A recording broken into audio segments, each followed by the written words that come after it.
సంక్రాంతి పండుగ వేళ తెలంగాణ ప్రభుత్వం కీలక నిర్ణయం తీసుకుంది. పండుగ సందర్భంగా రాష్ట్రంలోని రైతులకు తీపి కబురు అందించింది. రైతుల ఖాతాల్లోకి డబ్బుల విడుదల చేసింది.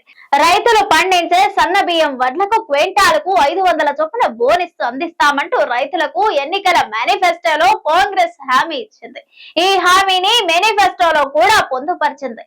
అందుకు అనుగుణంగా అధికారంలోకి రాగానే ఈ పథకాన్ని అమలు చేస్తోంది. గతేడాది కూడా సన్నబియ్యం పండించిన రైతులకు బోనస్ అందించగా ఈసారి కూడా అందించింది. ఈ మేరకు తాజాగా సన్నబియ్యం పండించిన రైతులకు తెలంగాణ ప్రభుత్వం నిధులు విడుదల చేసింది. క్వింటాల్కు 500 చొప్పున రైతుల బ్యాంకు ఖాతాల్లో జమ చేస్తోంది. దీంతో పండగ వేళ రైతులు హర్షం వ్యక్తం చేస్తారు.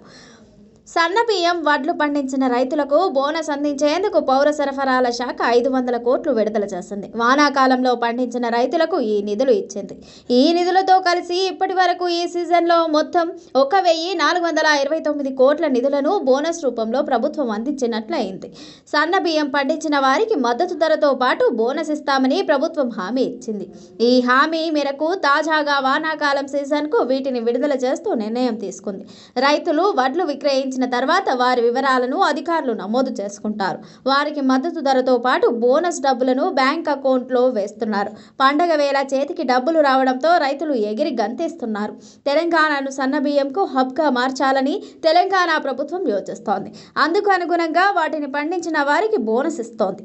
రైతులు దొడ్డు బియ్యం కంటే సన్నబియ్యం పండించేలా ప్రోత్సహించేందుకు తెలంగాణ ప్రభుత్వం ఈ బోనస్ పథకాన్ని ప్రవేశపెట్టింది. క్వింటాల్కు అదనంగా 500 ఇస్తుండటంతో రైతులు సాగు చేసేందుకు ఆసక్తి చూపిస్తున్నారు. దీంతో తెలంగాణలో సన్న బియ్యం సాగు పెరుగుతోంది.